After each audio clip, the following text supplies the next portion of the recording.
Here's a good way to tell the rattling sound. I place it on a flat surface, and then you can see how on some sides it makes noises and on some sides it doesn't.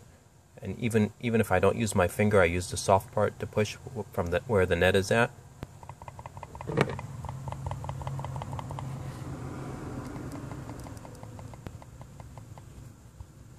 No noise here. A lot of noise here. No noise here. But a lot of noise here.